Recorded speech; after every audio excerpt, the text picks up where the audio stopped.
Fala aí, pessoal. Beleza? Boa tarde. Hoje vamos fazer mais um webinar aí dessa sequência que a Johnson está promovendo nesse período de quarentena. E o foco de hoje vai ser a gente falar das vantagens de manter o seu sistema métodos atualizado.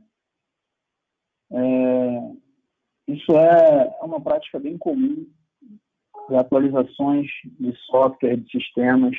Então, hoje a gente vai falar um pouco das melhorias, o que a gente consegue prover de inovações, mantendo o seu software na última versão, né? Apresentação, para quem não esteve no último webinar, eu sou o Renan, tenho 28 anos, tenho quase 10 anos de Johnson e hoje eu estou na função de consultor técnico, dando suporte a toda a linha de produtos de automação e controle da Johnson aqui no Brasil. Esse é meu e-mail, meu número de telefone. Eu fico à disposição para eventuais dúvidas após o webinar ou sugestões e questionamentos em relação aos seus sistemas. Hoje, como eu falei, a gente vai falar das vantagens de manter o seu sistema métodos atualizado. Esse aí é um calendário. Peço que vocês participem dos outros webinars. São conteúdos bem interativos para a galera conhecer um pouco mais das ferramentas e do que a gente consegue prover com o software métodos, né?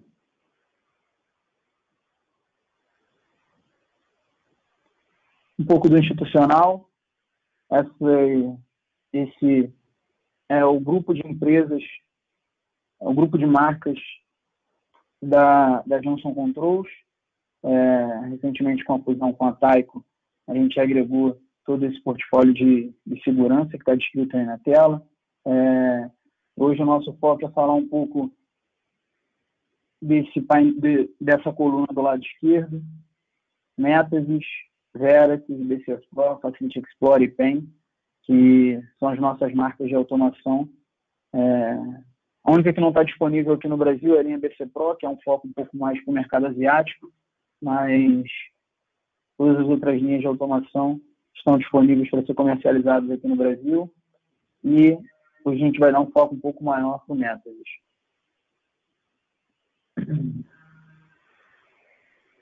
Um pouco do legado da Johnson, e tem muito a ver com o que a gente vai falar hoje, né?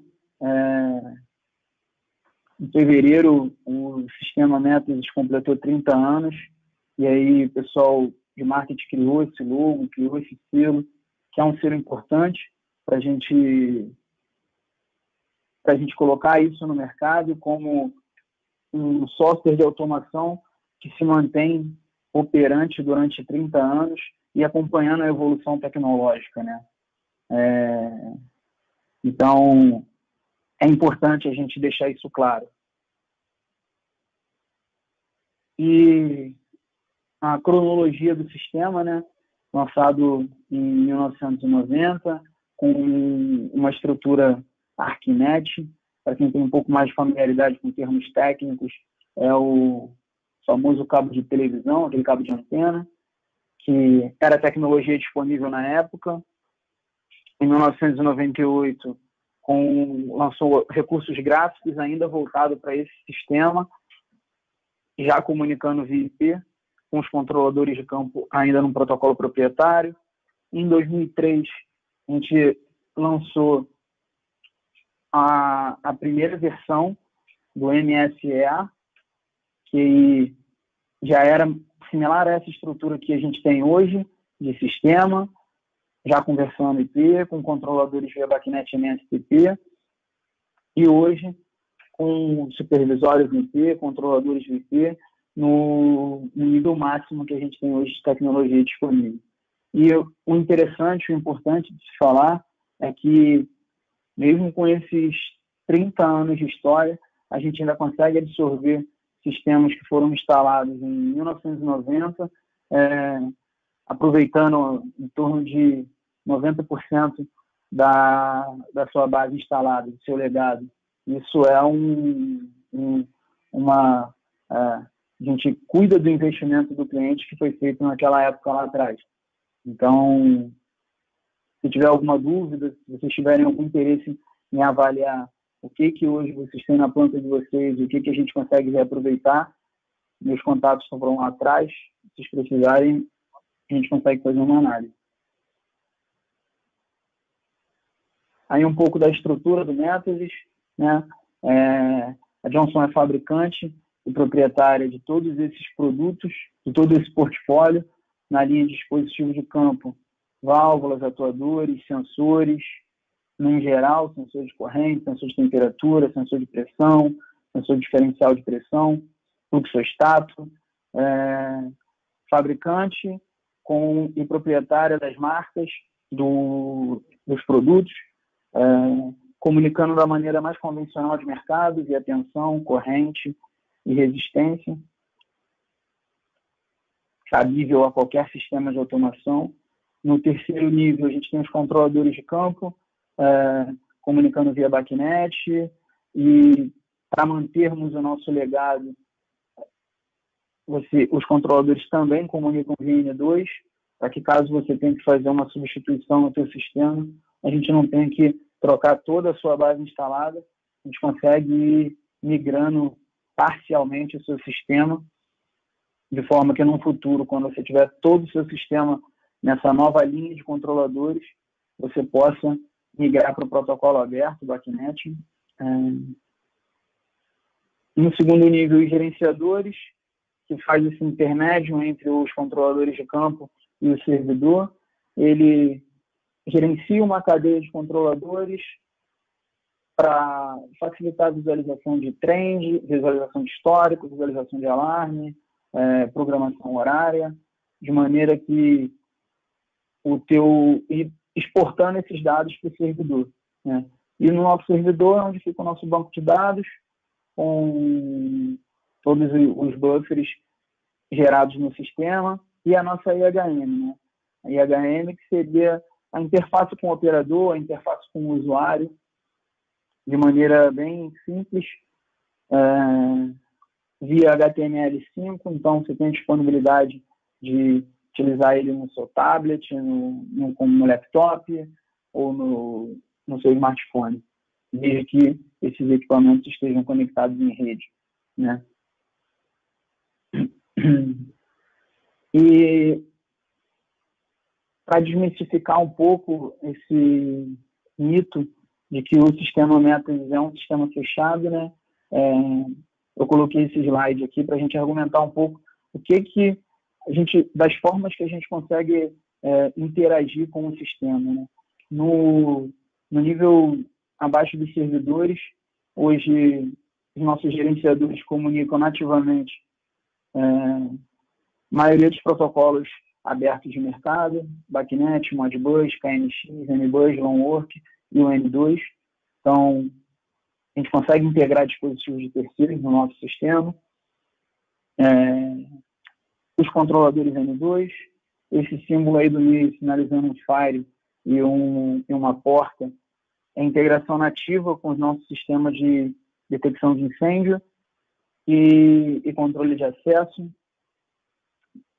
Ao lado deles é uma estrutura de controladores IP disponível, que nós temos, com controladores comunicando numa topologia estrela, que seria uma porta de rede no switch para cada controlador. Do lado, uma topologia Daisy Chain, que é a topologia em cascata, onde a gente faz essa interligação entre controladores com o cabo de rede. E a topologia em anel, que é um gerenciamento dos controladores e dos IPs e da rota que a comunicação vai fazer, feita através de um switch, e essa topologia é homologada no sistema Johnson e no sistema Métodos. Então, são os recursos disponíveis. E ao lado, sinalização de uma integração nativa com alguns sistemas de iluminação, e aí Se vocês tiverem dúvidas, depois eu me coloco à disposição para a gente conversar um pouco mais especificamente dessas integrações de fabricantes, quais são os melhores fabricantes, que a integração é mais apropriada, que a integração é testada, bem funcional.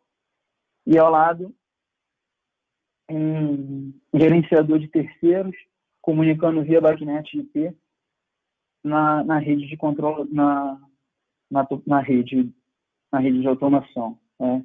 E na parte de cima do servidor, hoje a Johnson já tem uma API disponível para que softwares de terceiros tenham interação com o sistema Métodos,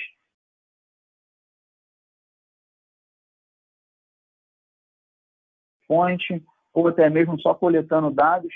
Um exemplo bem claro dessas APIs é uma interação, por exemplo, com o Power BI, que tem sido uma necessidade de mercado.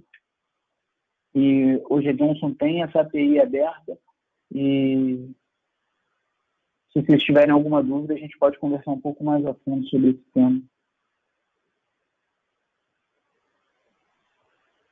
E vamos falar agora os tópicos principais que a gente vai comentar no webinar de hoje. Vamos falar um pouco do avanço tecnológico, o que isso representa, a descontinuidade dos sistemas operacionais, que é algo natural, vindo da Microsoft, falar um pouco de cibersegurança, a interface de usuário Metas UI, que é um recurso do Metas a partir da versão 7.0, que vem tendo melhorias no decorrer do tempo. Falar um pouco de integrações dentro dessa interface de usuário, que é um pouco dos recursos do Metas. As novidades no Metas 11, o que a gente vai ter disponível, o que está sendo previsto de recursos, e um slide para dúvidas, caso alguém queira perguntar alguma coisa. E o pessoal pode ficar à vontade, tá? O chat fica aí ao lado direito de vocês. Se tiverem alguma dúvida, quiser fazer algum questionamento, pode digitar aí no chat mesmo, que eu leio aqui e respondo, ou sinalizar com uma mãozinha aí, pedindo para poder falar, beleza? Um avanço tecnológico, né? Esse slide eu gostei bastante, porque é normal em todas as áreas que são voltadas para a tecnologia, a gente ter um avanço tecnológico, independente de que os antigos estejam funcionando ainda. A gente tinha um celular que funcionava bem, a gente ligava, a gente mandava mensagem, mas houve-se a necessidade da gente evoluir para um smartphone. E isso foi um avanço. Mesma coisa, esse exemplar aí, um DVD, e hoje a gente já tem todos os tipos de recursos de filme, de música disponível na internet. Então, é natural que a gente tenha um avanço tecnológico e que alguns equipamentos vão sendo descontinuados devido à sua tecnologia. Então, isso queria deixar... É bom a gente comentar porque é uma evolução, né? A gente não está fazendo uma revolução. A gente não está dando um end of line em todos os itens que a gente tem disponível e criando novos dispositivos, novos softwares, novos sistemas. É uma evolução natural dos itens. A gente tende a acompanhar o avanço tecnológico. Então, como está descrito aí, constantemente a gente vem substituindo os itens antigos por itens novos, fazendo essa evolução do seu sistema. E, é claro, sempre se preocupando no planejamento orçamentário. A gente não pode descontinuar uma linha de equipamentos lançando uma nova e o cliente que hoje tem essa linha de dispositivos vai ser obrigado a substituir todos os itens para que ele acompanhe esse avanço. Não, a gente consegue fazer com que essa migração seja mais suave, né? E aí fica o questionamento para vocês aí com essa linha do tempo, hoje, qual é a idade do sistema Métodos que vocês têm instalado na planta de vocês? De 2003 para trás, entra na linha de software que era o Métodos PMI. Então, é uma linha um pouco mais antiga, né? Que aí, de 2003 para trás, a gente ainda está falando de um Windows 94, um Windows 98, que a versão alterou a versão, né? Alterou a geração dos controladores, né? E a geração do software. Mas, ainda assim, esse software daquela época não foi esquecido. A gente consegue, sim, reaproveitar 80% da sua base instalada para a gente trazer para hoje a nova geração do Métodos, né? E aí fica de estudo aí, de dever de casa para vocês aí, pegar essa cronologia e identificar.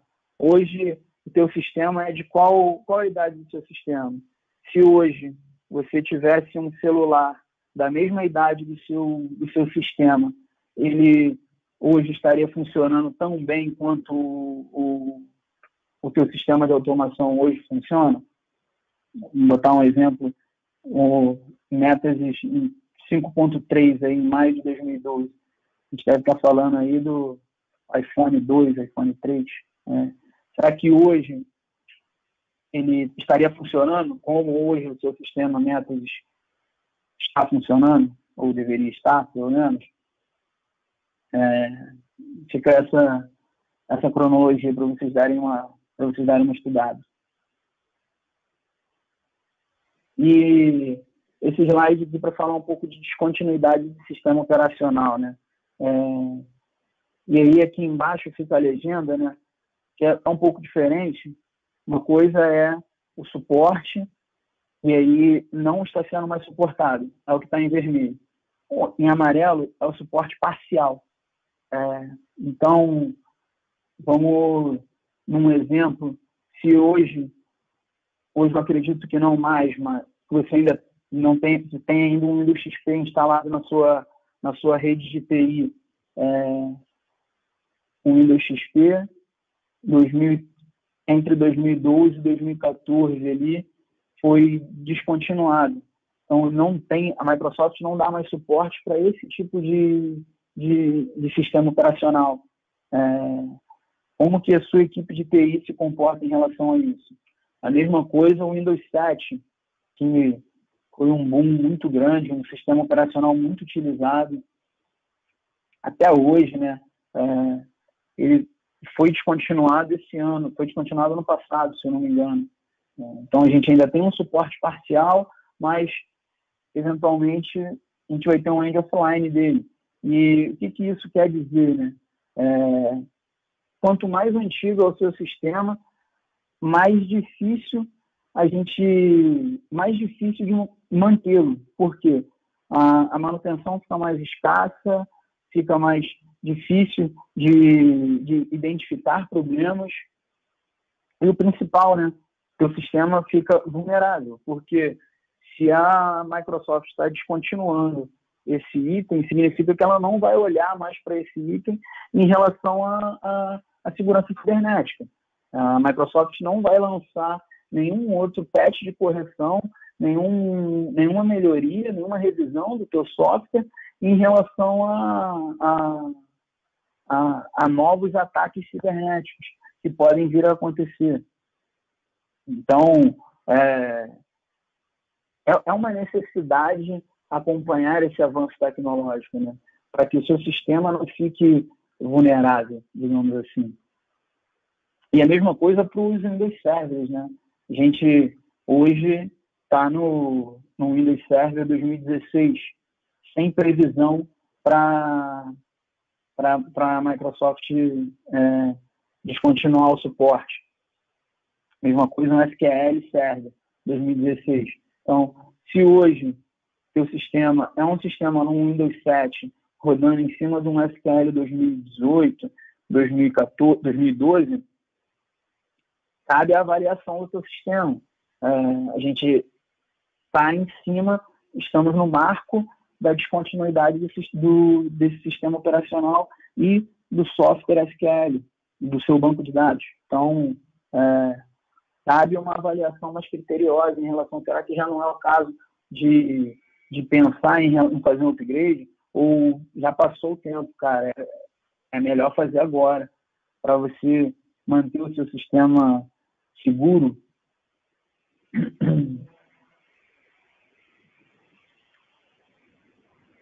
E em relação à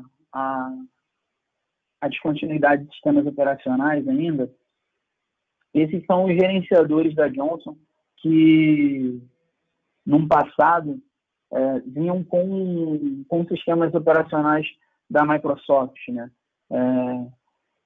Esse primeiro controlador é o da esquerda para a direita, né, de 10 de abril de 2018. Ele usava um Windows Emblem CE. Então, a Johnson, a Microsoft, parou de dar suporte para esse sistema operacional. O que é isso? Gerenciadores dessa versão, da versão de 2018, que não foram feitos upgrades para as novas versões, ele está deixando o seu sistema vulnerável. Porque o sistema operacional que está dentro dele, a Microsoft descontinuou e ela não está mais se preocupando com esse sistema operacional. Então, se ela lançar um novo patch de correção, esse patch de correção não vai se aplicar a esse sistema operacional, por exemplo. E a gente tem solução para isso. A gente não está dizendo que todos os gerenciadores dessa família, dessa cadeia, devem ser descartados. Não, a gente consegue descarregar um firmware no gerenciador e fazer um upgrade dele para a versão mais nova. Mesma coisa para a versão de NICE 55 de 8 de janeiro de 2019. É a mesma situação. A Microsoft descontinuou esse sistema operacional. Vou ter que jogar fora? Não, cabe avaliação. Traz para a gente que a gente consegue fazer uma avaliação, descarregar um firmware, fazer um upgrade de versão e a gente manter o seu sistema na última atualização que hoje nós temos disponível. E aqui um pouco de cybersecurity, né?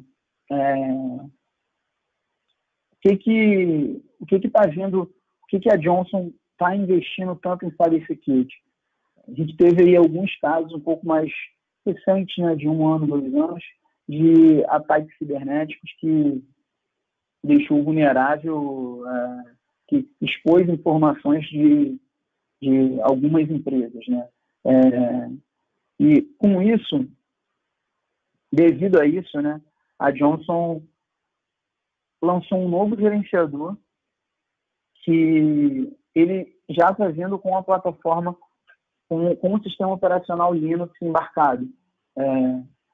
Isso significa que hoje o sistema operacional Linux, a Johnson tem um pouco mais de controle sobre atualizações, sobre patch de correção, fica mais dentro de casa esse tipo de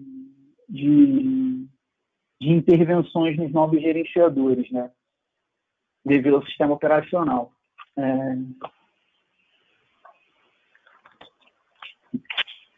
E nesses gerenciadores, o que veio de novo, né? Hoje, a gente, como eu comentei lá atrás, os protocolos de comunicação, BACnet, Modbus, KNX é nativo. O que é isso? Eu não preciso de uma licença adicional para eu habilitar a função no meu gerenciador. Não. Ele próprio já está vindo com o software, é só para funcionar efetivamente. O rigoroso controle de senhas é o mesmo controle de senha que a gente vai comentar um pouco mais para frente em relação aos servidores, a gente tem também no nosso gerenciador.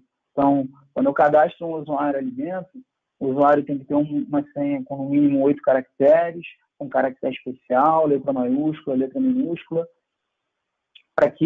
para trazer conforto e segurança dentro da sua rede, né? Visto que esses equipamentos comunicam via IP.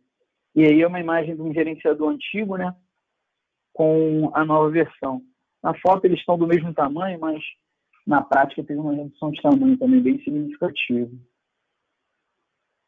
E aí, dentro dos servidores, né, o que a gente tem agregado dentro dos servidores? Administração centralizada de contas e usuários. Eu consigo, hoje, integrar o meu sistema de automação com o meu Active Directory da minha empresa. O que é isso?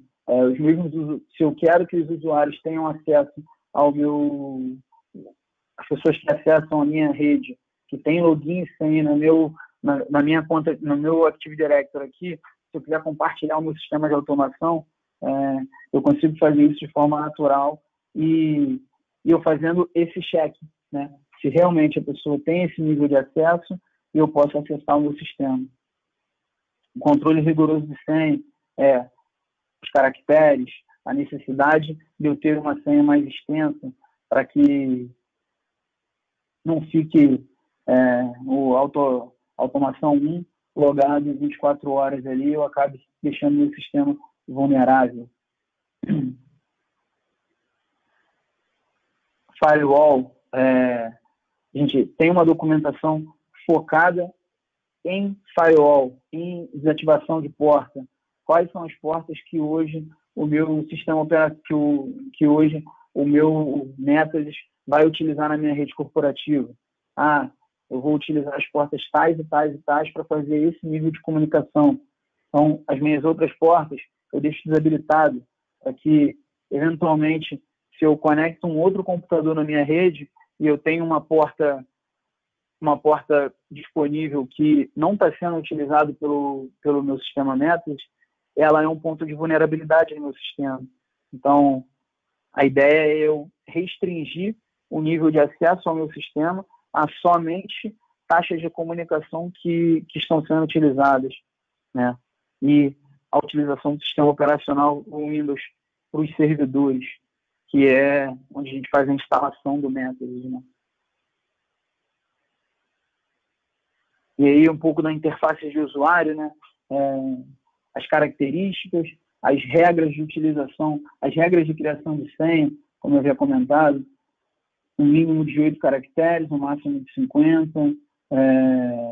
Não pode... A gente tem uma lista de senhas que eram corriqueiramente utilizadas, e aí a gente fez o bloqueio. Então, a gente tem uma lista de bloqueio de senhas padrões, por exemplo, Metasys 1, automação 1. Então, a gente tem uma lista de conjuntos de letras bloqueadas, a necessidade de caractere especial, de senha. Eu não posso ter uma sequência de números. E o que eu acho bem interessante, por mais que o usuário esteja logado, não aparece todo o device ID, o ID da pessoa que está logado. Isso é uma forma de você se assegurar, mesmo quem está passando, mesmo quem está próximo do operador, não vai ter conhecimento do login que ele está sendo utilizado.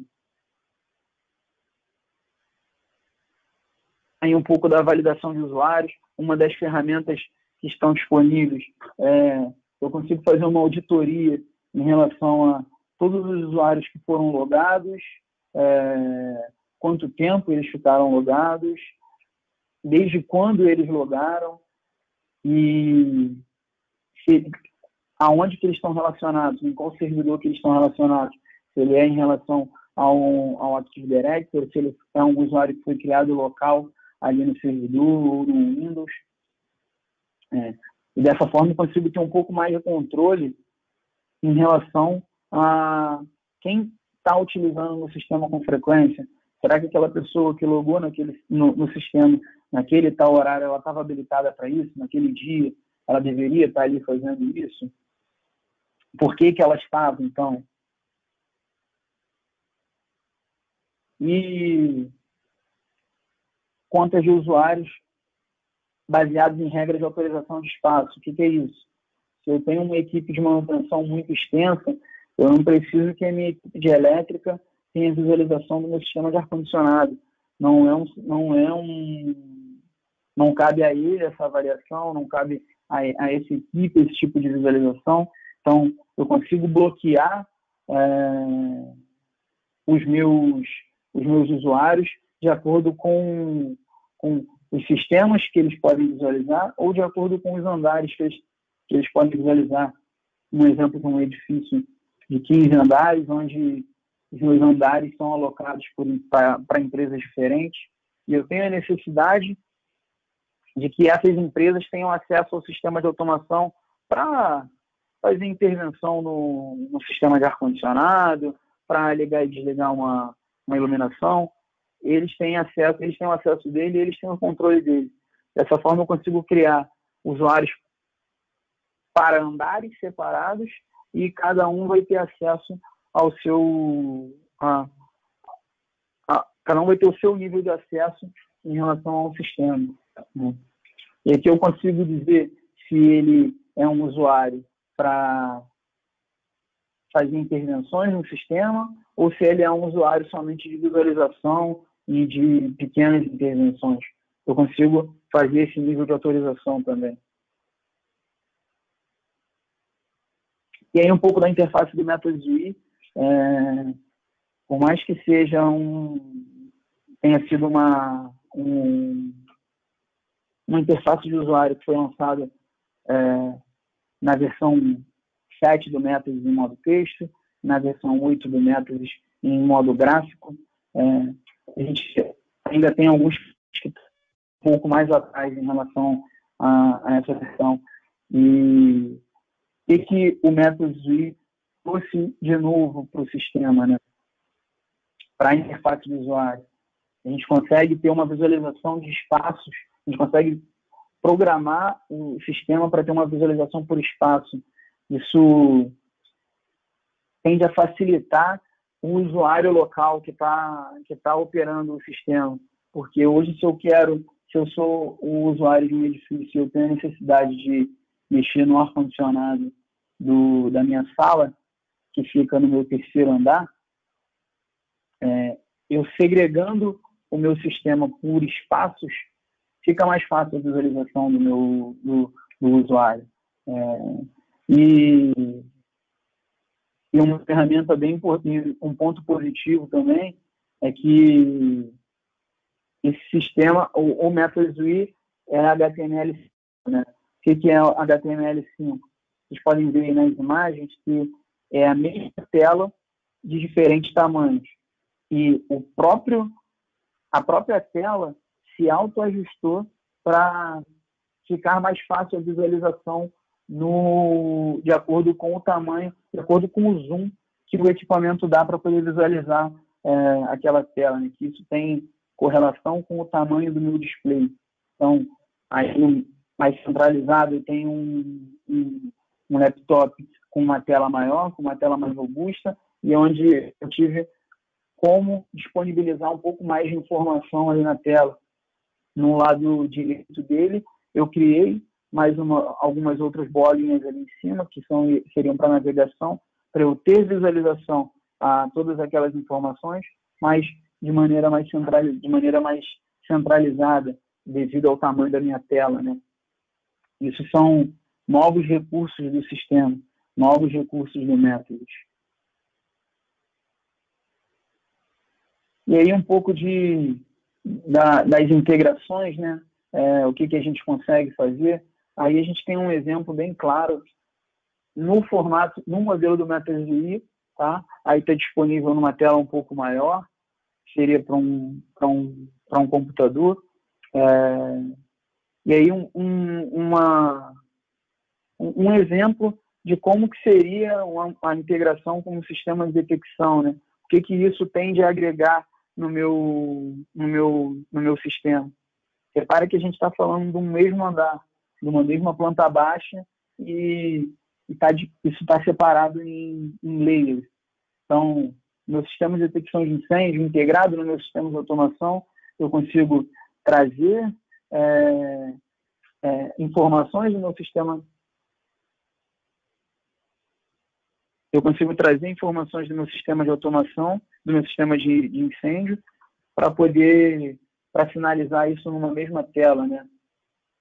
Isso tende a facilitar para que o meu operador fique mais centrado. Eu tenha um operador para ambos os sistemas, né?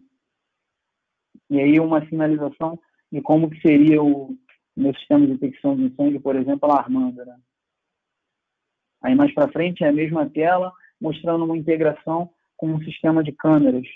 Então, eu consigo identificar qual é a câmera que está ativa, qual é a câmera que está gravando e avaliar o porquê que ela está fazendo isso, né? Na finalização aqui do lado direito, uma câmera em alarme, por exemplo, que detectou um movimento. E numa integração com o sistema de iluminação, né, eu consigo visualizar. E repare que todos esses pontos que estão com point info seria referente a pontos de ar-condicionado. Então, eu tenho numa mesma planta todas essas informações e elas estão separadas por layers. Então, se eu quero que minha equipe se eu estou operando o sistema para não ficar com uma tela muito poluída que vai atrapalhar a minha visualização, eu consigo separar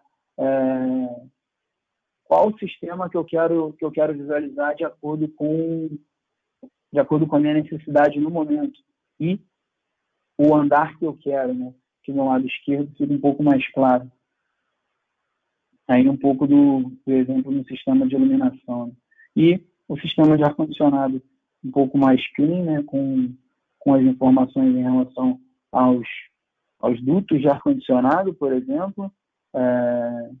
Aí, no caso, são os dutos de caixa VAV, que estão passando ar por aí somente. E, como um recurso também do MetaSUI, eu consigo inserir no meu sistema, por exemplo, um descritivo de funcionamento para aquele equipamento, né? Esse aí, por exemplo, é um descritivo de funcionamento para aquela unidade de tratamento de ar que está ali atrás. O que isso tende a facilitar para o meu operador ou para quem estiver manuseando o sistema? Fica mais claro como que o sistema deveria se comportar em relação a alguma variável. Minha válvula abriu porque a minha temperatura subiu. E, como consequência, minha válvula foi lá e abriu. Mas por que isso aconteceu? E aí, no meu descritivo de funcionamento, vai deixar claro por que isso aconteceu. E, se não aconteceu, aí é quando a gente vai tratar um problema. Então, fica mais fácil a identificação de falhas. E não necessariamente minha temperatura subiu, mas a minha válvula não abriu.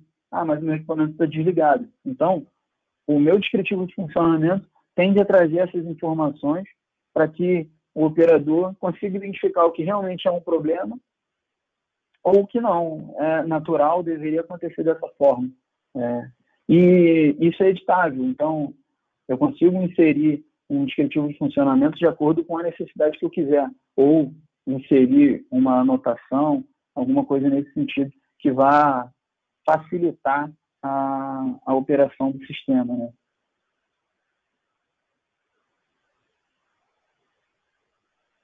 E o que a gente, em relação ao Metas 11, né? O que a gente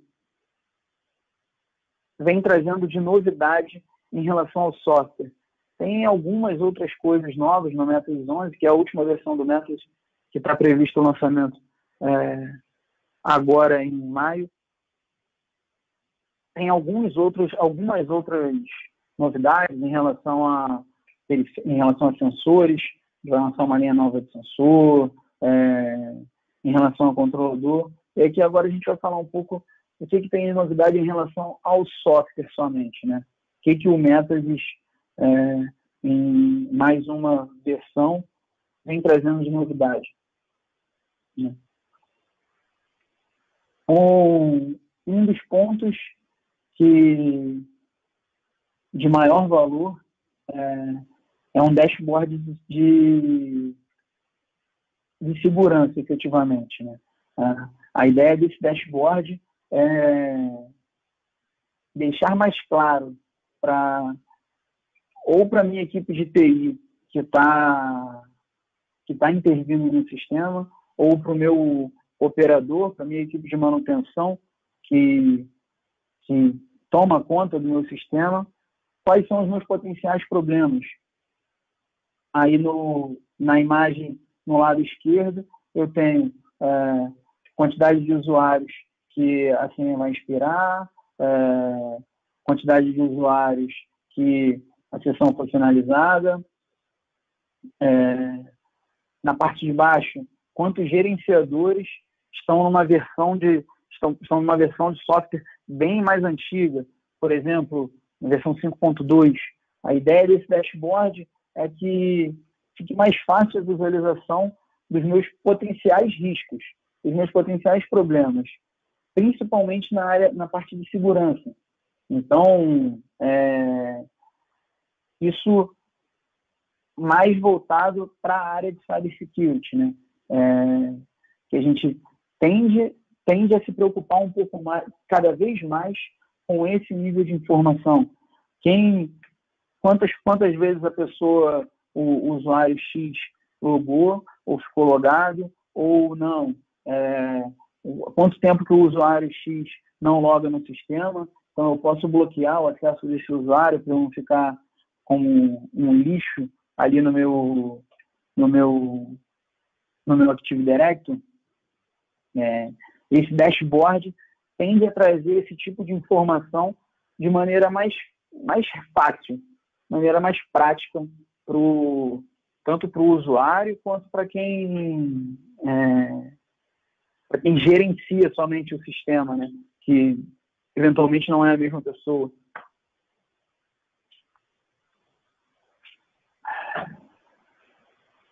E uma outra novidade também, na próxima versão de métodos, é que terá disponível a detecção de falha com a triagem de falha, né? O que é isso? É o meu próprio sistema de automação ter uma análise crítica em relação a um potencial problema, né? Vamos dar um exemplo para ficar um pouco mais claro, digamos assim. Eu tenho um sistema de ar-condicionado onde eu tenho uma central de água gelada que fornece água gelada para o meu fan coil e o meu fan coil fornece ar gelado para a minha caixa VAV. Isso tudo do meu terceiro andar.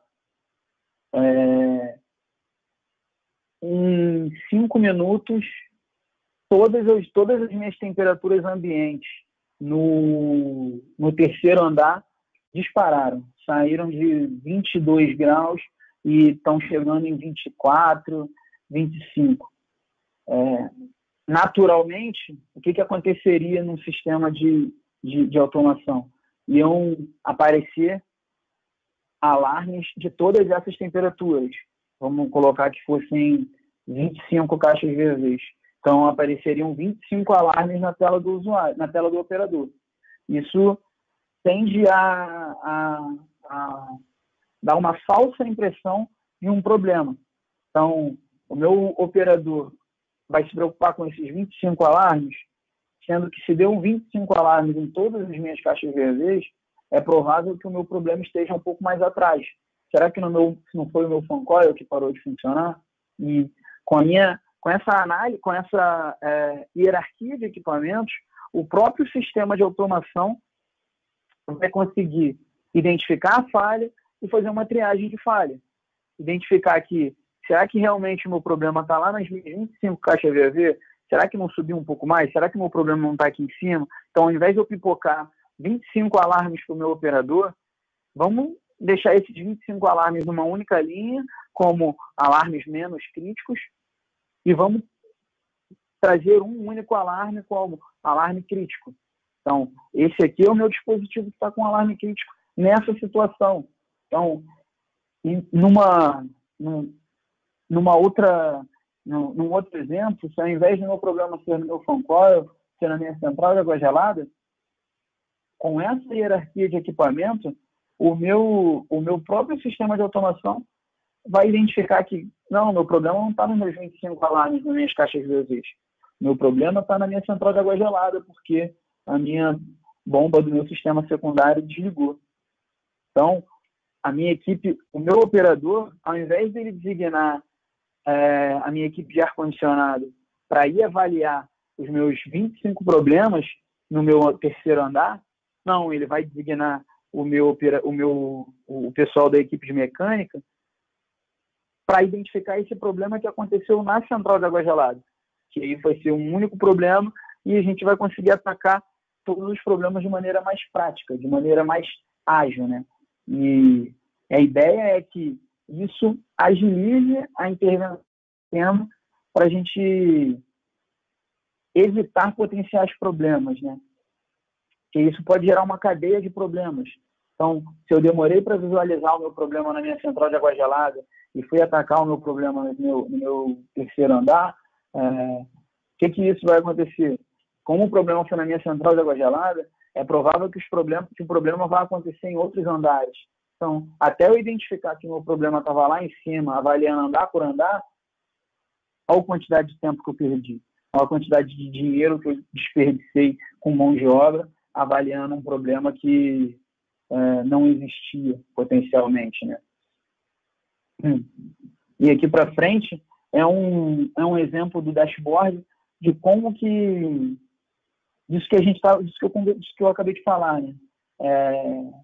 Na parte superior, o meu equipamento está em falha, referente a qual andar, quanto tempo ele ficou nessa situação e quantas ocorrências teve num espaço de tempo. Na parte de baixo, possíveis causas. O que pode ter gerado esse problema? E que eventualmente gerou esse problema? Será que não foi uma temperatura externa muito alta? Um pico na minha temperatura externa? Você já verificou isso? Não verifiquei. Então, beleza. Então, verifica. Já verifiquei, isso não resolveu. Beleza, então vamos para o problema de baixo. Será que o meu sensor de temperatura não deu um problema? Não, já verifiquei, não é isso. Beleza. Então, será que o problema não está no meu sistema de condensação? Beleza, é isso. Então, meu problema foi resolvido no meu terceiro estágio, sem eu precisar acionar toda uma equipe de manutenção para fazer a verificação do meu sistema. Eu consegui concentrar a minha mão de obra para poder resolver o problema efetivamente. E aí, do lado direito, tem a descrição do sistema, né? Como que é, o que deveria acontecer, o que está acontecendo.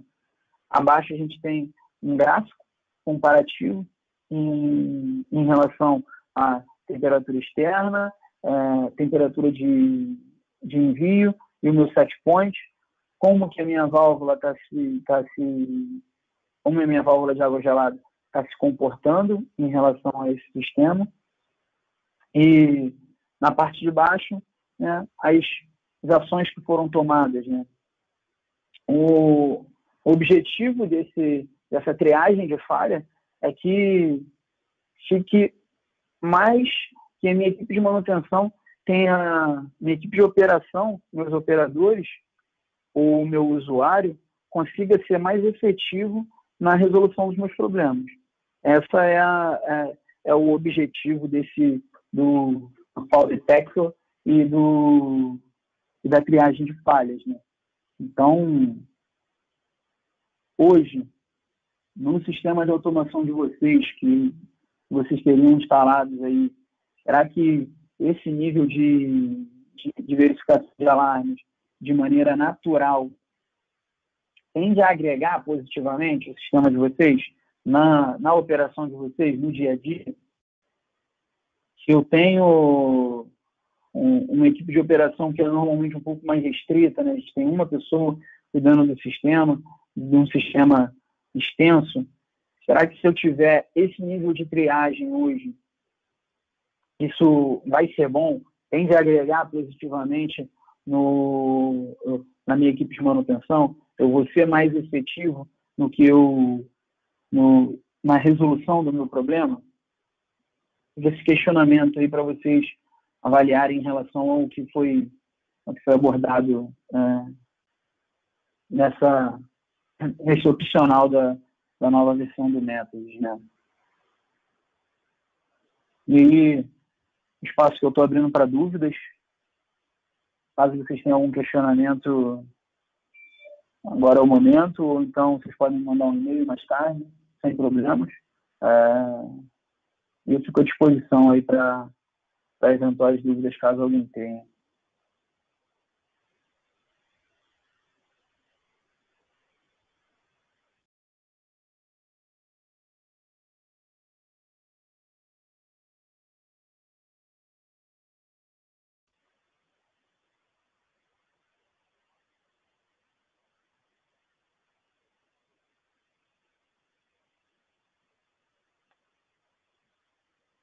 Então, pessoal, obrigado. Agradecer mais uma vez aí a presença e o tempo disponível de vocês.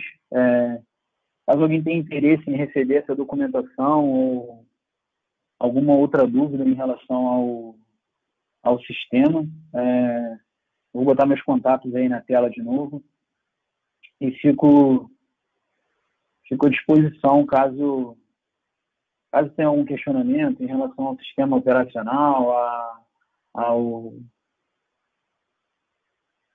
sistema de automação hoje que vocês teriam instalado na planta de vocês, beleza? Obrigado aí mais uma vez e esses aí são os meus contatos.